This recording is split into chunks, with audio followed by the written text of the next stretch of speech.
Всем привет, дорогие друзья! Всем привет! Вы по-прежнему на канале «Мы в Испании». По-прежнему мы вам рассказываем о жизни в стране, в этой удивительной солнечной стране. Простая жизнь, а также какие-то рабочие моменты. Но сегодня видео будет о жизни, и именно о нюансах жизни здесь в Испании. Надеюсь, что это будет вам интересно.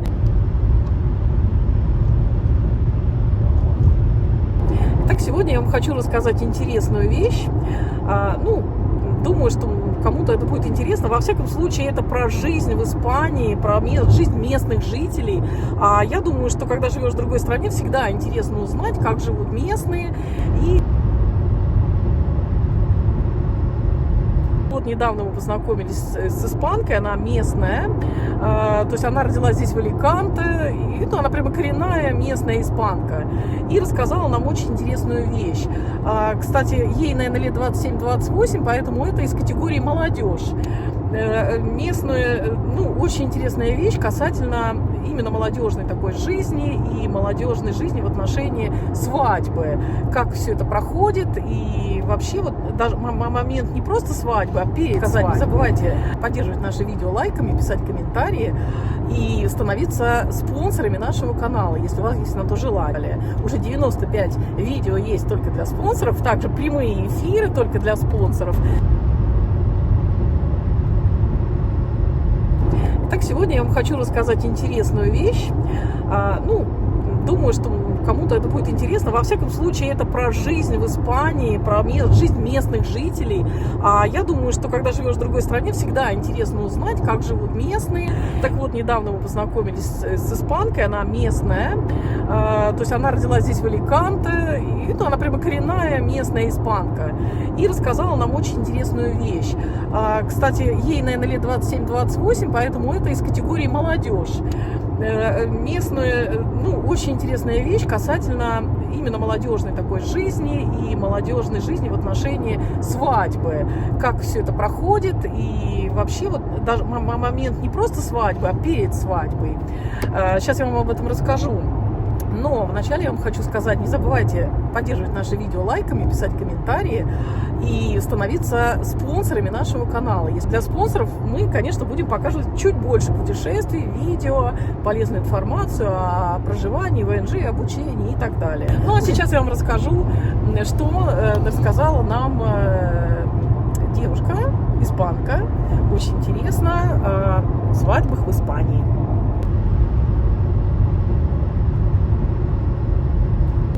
Как же проходит свадьба в Испании? Вот она нам рассказала, что точно так же у них праздничные мероприятия проводятся. Празднуют они один день, но поскольку это более религиозная страна, у них большое значение придается именно церемонии в храме. Затем, конечно же, они всеми родственниками, знакомыми, друзьями, они отправляются также праздновать в рестораны, либо это где-то заказывают мероприятия на открытых лужайках с выездом ресторанного обслуживания. Но, тем не менее, церемония такая проводится, и очень красивые платья у них. Кстати, есть тоже очень интересные факты, что должно быть на свадьбе у невесты, в частности. То есть у невесты должно быть одна вещь какая-то новая, одна вещь старая и одна вещь синего цвета. Кроме этого, у них есть еще также после церемонии, у них существует такой же медовый месяц, называется он Луна де Миель. Мы называем, вернее, испанцы называют Луна де Миель, то есть луна, да? А мы называем месяц. Мы считаем месяц это календарный месяц, а если так вот подумать, месяц это же та же самая луна.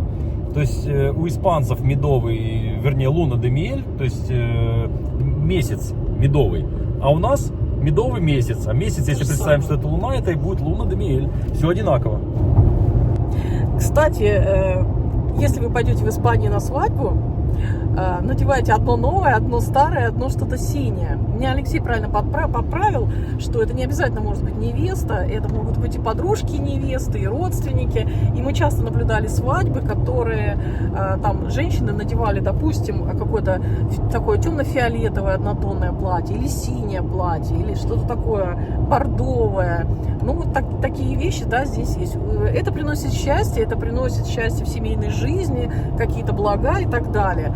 Дальше она сказала, церемония у храма проходит, там осыпают лепестками роз, рисом.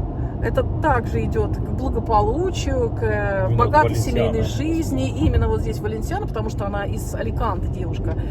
Традиция осыпать рисом, она немножко ушла. Ну, как бы многие объясняют это, что птицам, потом птицы начинают есть.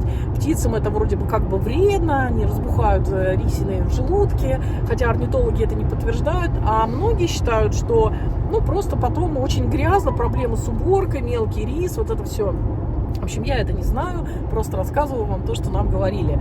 Но некоторые пары молодоженов предпочитают осыпание именно лепестками роз, либо конфетти сейчас какие-то такие, либо мыльные пузыри, которые вообще никакой грязи потом, ничего нигде. Но мы вот с Алексеем, когда ходим по городам и видим там последствия свадеб, мы видим, что очень много там разных блестючек, либо действительно лепестки, либо конфетти, вот что-то такое. Мы видели на севере свадьбы, женщины были в красивых шляпках. Это вообще было что-то бесподобное. Вот. И есть еще традиция с 13 монетками. Сейчас я расскажу. Раньше, исторически так сложилось, жених во время свадебной церемонии передавал невесте 13 золотых или серебряных монет. Но сейчас это тоже считается, что, ну, не обязательно, может быть, золотые и серебряные, но, тем не менее, 13 монет. Раньше это были золотые или серебряные монеты. Они символизировали доверие и обещание заботы о семье и о жене. То есть жених, он обещает, что он будет заботиться, и он доверяет ей ведение семейного бюджета. То есть это доверие невесте, доверие будущей своей жене. Ну, там. Почему 13? Также очень интересно, она нам рассказала. То есть 13 это символизирует 12 монет, это времена, месяцы года, соответственно, и 13-я монетка это забота о нуждающихся. То есть вот такие тоже вещи, тоже есть религиозный какой-то подтекст, то есть тоже 13 монет, ну, что-то там вот еще и с религиозной точки зрения, видимо, символизирует. По поводу букета. Букет, конечно, они тоже бросали, возможно, но также букет они могут передавать, невеста может передавать своей хорошей подружке или какой-то родственнице, либо оставлять у алтаря. Такая же тоже есть традиция.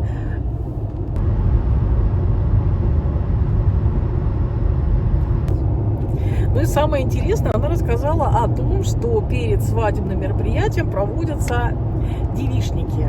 Вот про девичник она вообще рассказала, что поскольку у нее очень много подруг и постоянно вот это все происходит, какие-то свадьбы, девичники и так далее. Кстати, о том, что они там только после 40 лет вступают в брак, тоже это немножко так, знаете, утрировано. Может быть, действительно кто-то, может быть, есть такие моменты и так далее. Но поскольку она девушка молодая, 27 лет, ну, около того, плюс-минус, и у нее подружки тоже молодые, то есть кто-то был еще студенческие годы, только закончили, когда университет, уже свадьбы отмечали. Поэтому не могу сказать, что только после 40 здесь семьи складываются. Бывает, что и раньше. Вот. И она говорит, очень много участия принимала в девичниках. Суть в том, что никогда не знаешь, как это будет все происходить, какая церемония будет, кто что придумает. И вот это, она говорила, мне немножко не нравится, что никогда не знаешь, в какой ситуации окажешься. И очень интересный привела пример. Буквально недавно она была вот на таком предсвадебном девичнике.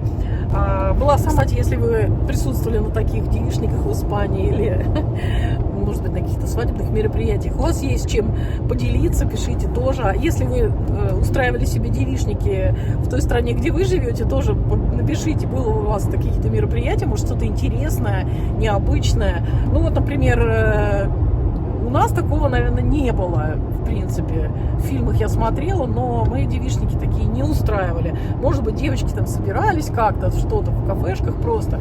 Но здесь очень интересно. Вот она нам рассказала, что они должны все время переодеваться во что-то, это может быть какое-то смешное платье сделано там, например, украшенное, ну, бог знает чем, кухонными принадлежностями.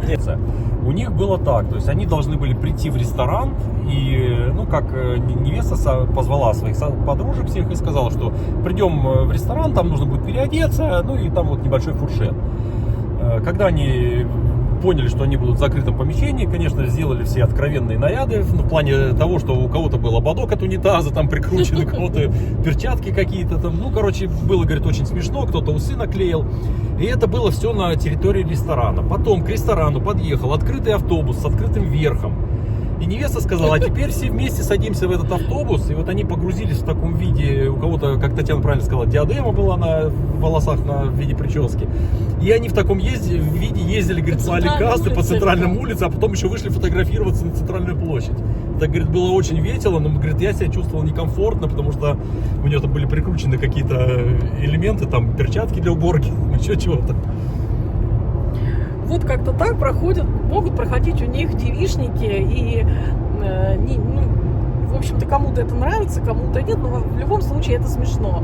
Историю тоже еще можно действительно продолжить какими-то моментами, что иногда они наряжаются подружки невесты, например, в женихов, приклеивают усы, бороды, надевают вот эти вот как шляпы такие, и таким образом они тоже отправляются или в ресторан прямо из дома в таком виде, или они вот ходят по улицам, или где-то собираются, или ездят на автобусах, может, кораблики какие-то. Элемент карнавала. В общем, элемент такого карнавала, веселого, но никогда не знаешь, она говорит, как будет это все придумано.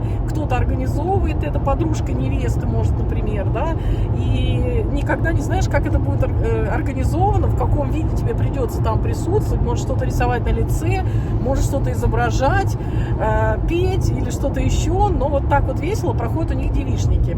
А во всяком случае, для нас это было нечто новое, потому что, у нас такого нет. Может, девочки собирались там в кафе, что-то как-то отметить. Я помню, что по Питеру ездили розовые лимузины, там девчонки собирались на девичник перед свадьбой, они украшали, они открывали верх, выходили в красивых платьях, фоткались на стрелке Васильевского острова. У меня лично такого не было, но я знаю, что вот в нулевые годы это было как-то у нас очень актуально. Да, пришло какое-то такое мероприятие, девичники перед свадьбой, мальчишники, может, что-то.